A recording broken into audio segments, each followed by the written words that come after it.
Hi students, एक बार फिर से स्वागत करता हूं मैं आपके अपने YouTube चैनल शिवाय क्लासेस पर। तो कल हमने 3.1 के इम्पोर्टेंट क्वेश्चन कर लिए थे। अब 3.1 का एक क्वेश्चन और है जो बहुत ही इम्पोर्टेंट है, जो आपके एग्ज़ाम 2020 में आने के पूरे चांसेस है। इसीलिए मैंने इस क्वेश्चन का एक अलग ही वीडियो लेके आया हूँ आपके लिए। इस क्वेश्चन को आप देखें अच्छे से ताकि आप समझ सके, और यदि एग्ज़ाम में ये क्वेश्चन आता है तो उसको आप इजीली सॉल्व कर सके। ठीक है, तो हम बढ़ते हैं आगे। देखो कैसे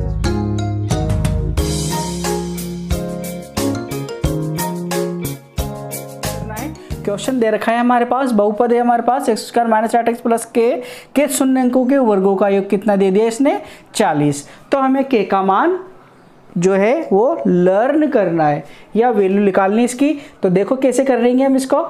देखो सूत्र क्या होता है, शून्य अंक दो होते हैं हमारे पास।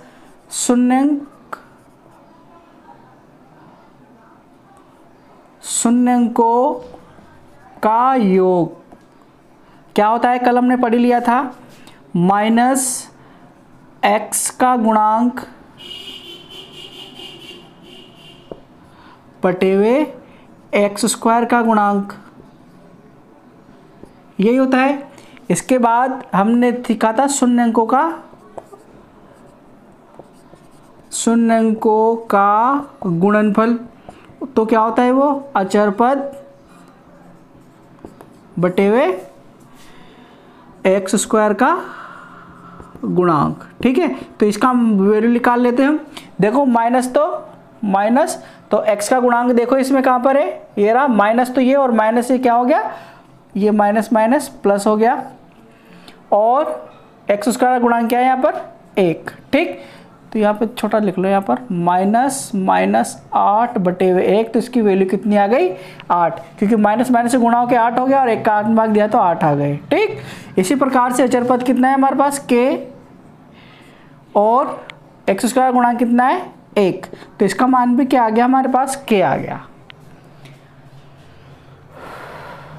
ठीक है, अब देखो कैसे करना है। इसने ऐसा हल कर लिया जो इसने क्वेश्चन में दिया हुआ था। अब दूसरी बात क्या दे रखी है इसने, देखो शून्य अंकों का वर्गों का योग कितना है 40। जो शून्य अंक है उनके वर्गों का योग, यानी जो शून्य अंक है हमारे पास, शून्य अंक क्या क्या होते हैं, एक तो होता है अल्फा और एक होता है बीटा। तो जो दो शून्य अंक होते हैं उन दोनों शून्य अंक को क्या मानते हैं हम, अल्फा और बीटा, और अगर तीसरा भी होता है तो उसको गामा मान लेते हैं। ठीक, तो अब ये जो शून्य अंक है हमारे पास, इनको लिखो शून्य अंक। ठीक, क्या है हमारे पास, अल्फा और बीटा। अब क्या कह रहा है प्रश्न, या प्रश्न जो कह रहा है तो कैसे लिखेंगे हम, प्रश्न से, ठीक, या फिर प्रश्नानुसार, या फिर दिया गया है। तीनों में से आप कुछ भी लिख सकते हो अकॉर्डिंग टू योर विश। तो प्रश्न से क्या है हमारे पास कि जो शून्य अंक है उनके वर्गों का योग। तो शून्य अंक क्या है हमारे पास, अल्फा का स्क्वायर प्लस बीटा का स्क्वायर। प्रश्न से सारे काम। मैथ एक ऐसा सब्जेक्ट है जो खुद जो सवाल होते हैं वो खुद बोलता है कि भाई ऐसे ऐसे करो, बट कंडीशन ये है, शर्त ये है कि उसको समझने वाला होना चाहिए स्टूडेंट। अगर उसको क्वेश्चन को समझ जाए तो वो ऐसा कोई क्वेश्चन नहीं है मैथ का जो वो नहीं कर सकता है।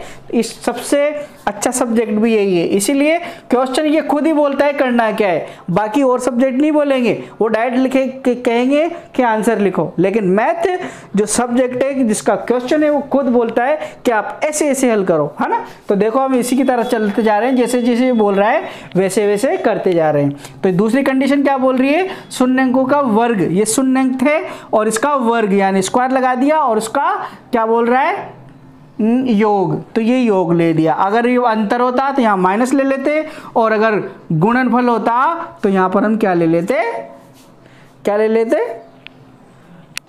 इनटू ले लेते, गुणनफल होता तो। ठीक है, अब देखो जो ये शून्य अंक है, योग का मतलब क्या लिख सकते हैं हम यहाँ पर, अल्फा प्लस बीटा, और इसका क्या लिख सकते हैं, अल्फा इंटू बीटा, ये लिख सकते हैं हम यहाँ पर।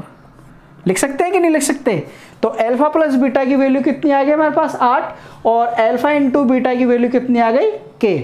ठीक, अब इसका जो योग कितना दे रखा है इसने, देखो क्वेश्चन में 40, ये दे रखा है, और ये देखे हमसे क्या पूछ लिया इसने, k की वैल्यू पूछ ली, तो k की वैल्यू निकाल लेंगे हम। अब देखो यहाँ पर थोड़ा सा अपन को एक एक्स्ट्रा माइंड यूज करना पड़ेगा। देखो यहाँ पर एक सूत्र यूज लेंगे हम, अल्फा प्लस बीटा का होल स्क्वायर। ठीक, क्या लेंगे, अल्फा प्लस बीटा का होल स्क्वायर, चूंकि इसकी वैल्यू क्या होती है, इसका सूत्र होता है alpha square plus beta square plus 2 alpha और बीटा।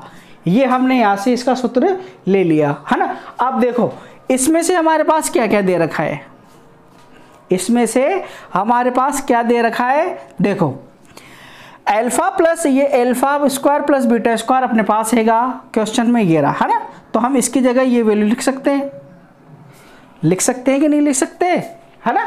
तो इसकी जगह तो हमारी कौन सी वैल्यू आ जाएगी, alpha square plus beta square ये आ जाएगा, है ना। तो इस सूत्र को हम इसकी जगह कैसे यूज में ले, ये है समस्या कि अगर हम alpha square plus beta square की जगह हम अल्फा प्लस बीटा का होल स्क्वायर यूज में ले तो कैसे ले।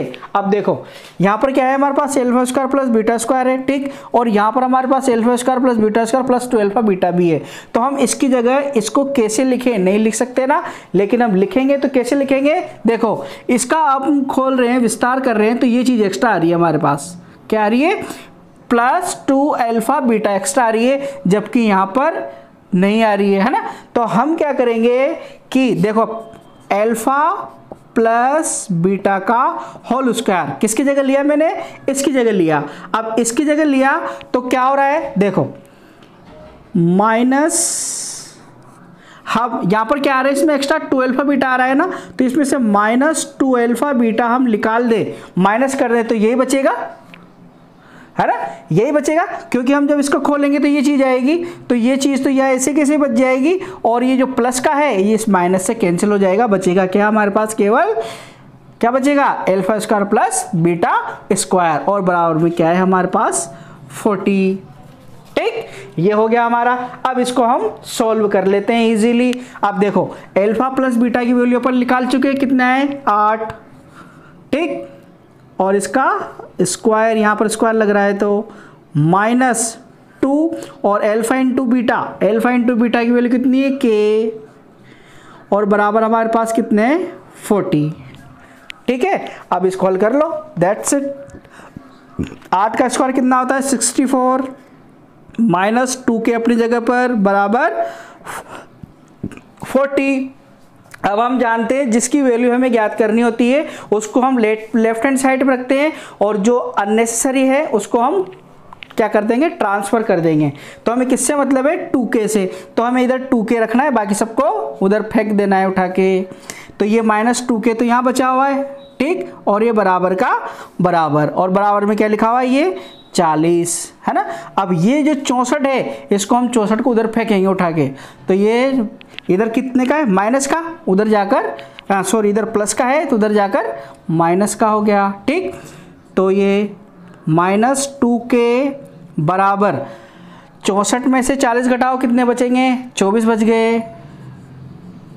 अब देखो बचेंगे किसके, प्लस के माइनस के, प्लस माइनस का विशेष ध्यान रखना, जो बड़ी संख्या है वही बचेगी, तो ये माइनस की है तो ये माइनस का बच गया। ठीक, अब भी हमारे पास के अकेला नहीं हुआ ना, तो जब भी पक्षांतरण करते हैं हम तो ध्यान रखना, पहले जो प्लस माइनस की संख्या होती है उसके साथ उसका पक्षांतरण करते हैं, फिर बाद में जो गुणा और भाग की होती है उसको ट्रांसफर करते हैं। ऐसा मत कर देना पहले प्लस गुणे भाग वाले को आप, जैसे ये 2k है इसको इधर बटे में भेज दो, फिर बाद में इसको वैसा ना, it does not happen in the math. ठीक, तो आपको क्या करना है, पहले प्लस माइनस वाली संख्या का ट्रांसफर करना है, आफ्टर दैट गुणा और भाग वाली संख्या का ट्रांसफर करना है। ठीक है, अब देखो यहां पर पहुंच गए हम। अब हमारे पास के साथ अब भी ये पड़ोसी की खास मित्र है, इसका अब भी चिपका हुआ है। आप कहेंगे भाई अब शादी वादी खत्म हो गई, अब तो घर जाए, यहाँ क्या कर रहा है। ठीक है, तब तो ये हो गया k और ये हो गया -24। अब ये देखो 2, इससे क्या हो रहा है, गुणा हो रहा है कि भाग हो रहा है, गुणा हो रहा है तो उधर जाकर भाग हो जाएगा,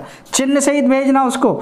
ये माइनस का है, इधर भी माइनस का रहेगा और ये बटे में आ जाएगा, यहाँ गुणा हो रहा था तो यहाँ भाग हो जाएगा। अब इसको काट दो चिन्ह से चिन्ह, अब माइनस को, ये माइनस से कट गया, ये से माइनस। अब काटते देखो, ऐसे मत काटते हैं, ऐसे काटोगे तो प्लस बन जाएगा, है ना, ऐसे नहीं काटते।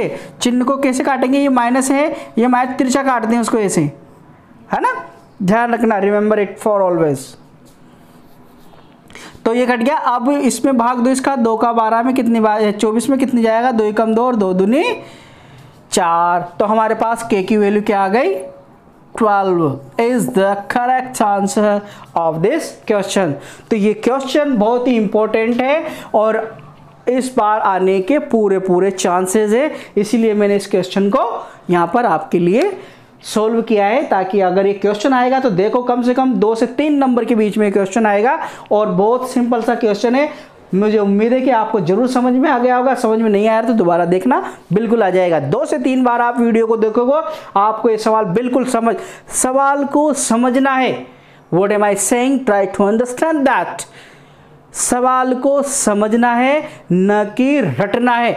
रटोगे तो आप इसको 2 से 3 दिन बाद माइंड से ये छूमंतर हो जाएगा, और अगर आप समझ लोगे सवाल को तो आप कभी भी इस सवाल को नहीं भूलोगे, क्योंकि समझी हुई चीज हमें ज्यादा दिनों तक याद रहती है। ठीक है, तो आप इसका स्क्रीनशॉट ले और बिना देखे 2 से 3 बार सोल्व करो, और कहीं अटकते हो तो फिर वापस वीडियो पे आ जाओ, वीडियो को देखो, दैट्स इट।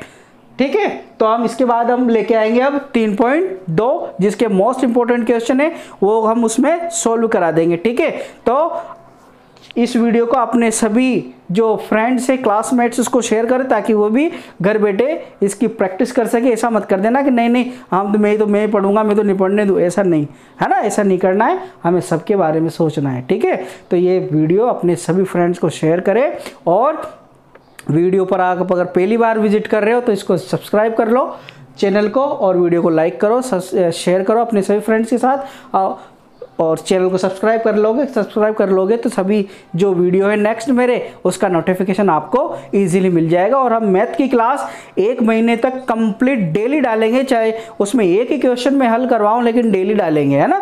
जितना हो सका मैक्सिमम से मैक्सिमम हम उसका रिवीजन करवाने का प्रयास करेंगे, तो आप चिंता न करें। और जो मोस्ट इंपॉर्टेंट क्वेश्चन है बड़े बड़े नंबरों के, उसको तो मैं डेफिनेटली करवाऊंगा, लेकिन वो आखिर के 10 दिन में करवाऊंगा, ताकि वो आपके क्या है काय में रहेंगे, करंट में रहेंगे, बिल्कुल तरोताजा रहेंगे, ताकि आप उसकी 2-3 बार प्रैक्टिस करोगे तो आप भूलोगे भी नहीं। ये इजी क्वेश्चन है ना, बहुत ही कोई दिक्कत नहीं है। इसके बाद जब आखिरी के 10 दिन रह जाएंगे, उसमें हम बड़े बड़े क्वेश्चन है जो 5 से लेकर 7 नंबर क्वेश्चन आते हैं, उसको हल करेंगे हम। ठीक है, तो तब तक के लिए जय हिंद, जय भारत।